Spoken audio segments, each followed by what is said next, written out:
മക്കളെ, അപ്പോൾ നമ്മുടെ എല്ലാ എക്സാമിനും ചോദിക്കുന്ന ഒരു ക്വസ്റ്റ്യൻ ആണ് അപ്രിസിയേഷൻ എന്ന് പറയുന്നത്.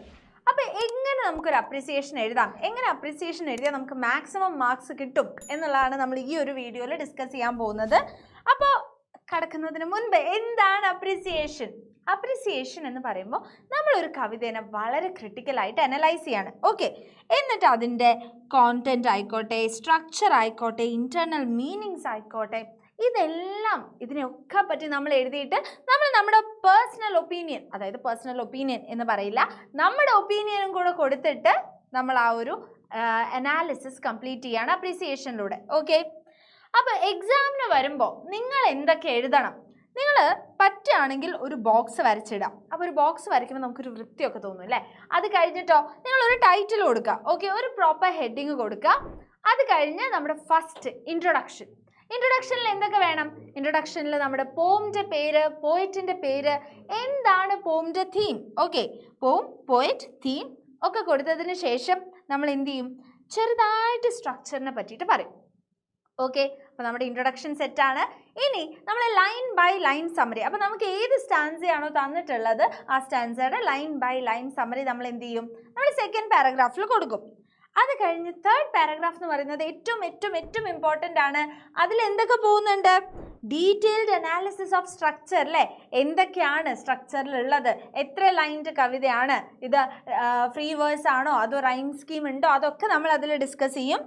പിന്നെ ലാംഗ്വേജിൽ നമ്മൾ എന്തൊക്കെ പറയും? പോയറ്റിക് ഡിവൈസസ് യൂസ് ചെയ്തത് പറയും, ഏത് ടൈപ്പ് ലാംഗ്വേജ് ആണ് യൂസ് ചെയ്തത് എന്നത് പറയും. ഓക്കെ, അപ്പോൾ അതിൽ അതേപോലെ മൂഡ്, ഏത് മൂഡിലാണ് ആ പോം ഉള്ളത്, എന്താണ് ആ പോമിൻ്റെ ടോൺ ഒക്കെ നമ്മൾ ഈ ഒരു തേർഡ് പാരഗ്രാഫിൽ കൊടുത്തിട്ട് ലാസ്റ്റ് നമ്മൾ എന്ത് പറയും? നമ്മുടെ ഒരു ഒപ്പീനിയൻ പറയും. ഓക്കെ, എൻ്റെ ഫേവറേറ്റ് ലൈൻ ഇതാണ്, ഇതുകൊണ്ട് എനിക്ക് ഈ കവിത ഭയങ്കര ഇഷ്ടമാണ് എന്നുള്ളത് പറഞ്ഞ് നമ്മൾ നമ്മുടെ അപ്രിസിയേഷൻ അവിടെ ക്ലോസ് ചെയ്യും.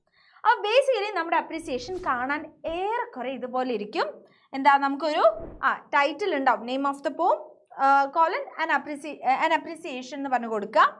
അത് കഴിഞ്ഞിട്ട് പോമിൻ്റെ പേര് കൊടുക്കുക. ഇറ്റ്സ് എ ബ്യൂട്ടിഫുൾ പോം റിട്ടൺ ബൈ, ഏത് നാട്ടുകാരനാണ് നമ്മുടെ പോയറ്റ് അത് കൊടുക്കുക, പോയറ്റിൻ്റെ പേര് കൊടുക്കുക.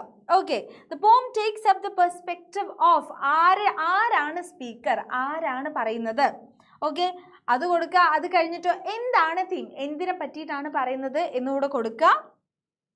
And the poem is in, എന്താണ് പോമിൻ്റെ സ്ട്രക്ചർ, ഇത്ര ലൈൻസ് ആണോ അല്ലെങ്കിൽ ഇങ്ങനത്തെ റൈം സ്കീമിലാണോ ഇത് പോകുന്നത്, ഫ്രീ വേഴ്സ് ആണോ, ആ ഡീറ്റെയിൽസ് കൊടുക്കുക. അപ്പോൾ നമ്മുടെ നമ്മുടെ ഇൻട്രൊഡക്ഷൻ കംപ്ലീറ്റ് ആയി.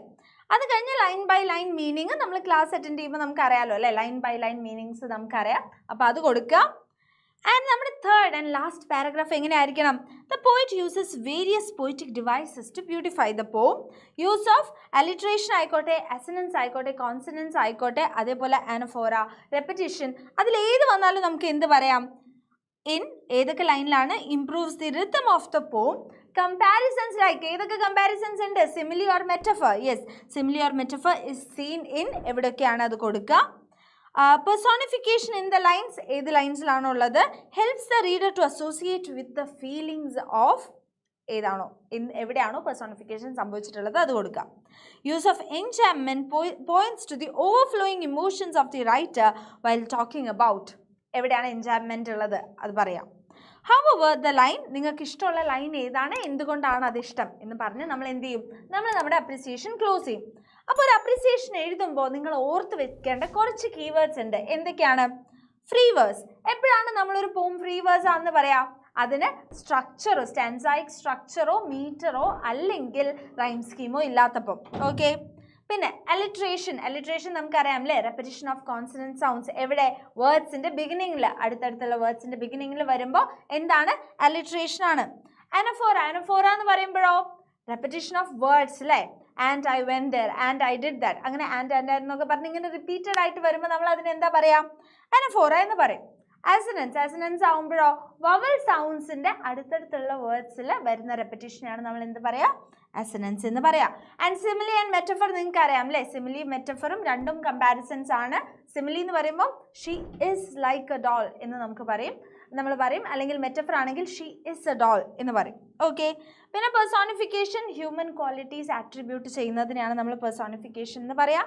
എൻചാംമെന്റ് ആണെങ്കിലോ ഒരു കവിത ഒരു ലൈന് കഴിഞ്ഞ് അടുത്ത ലൈനിൽ വന്ന് നിൽക്കുമ്പോൾ നമ്മൾ അതിന് എന്ത് പറയും?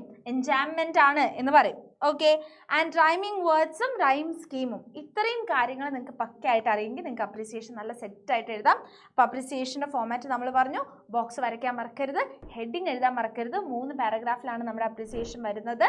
അപ്പോൾ ഫസ്റ്റ് പാരഗ്രാഫിൽ നമ്മൾ ഇൻട്രൊഡക്ഷൻ കൊടുത്തു, സെക്കൻഡിൽ സമ്മറി കൊടുത്തു, ആൻഡ് തേർഡിൽ നമ്മൾ എല്ലാ പോയറ്റിക് ഡിവൈസസും ഡീൽ ചെയ്തു. അപ്പോൾ നിങ്ങൾക്ക് അപ്രിസിയേഷൻ എങ്ങനെ എഴുതണം എന്ന് മനസ്സിലായി എന്ന് വിചാരിക്കുന്നു.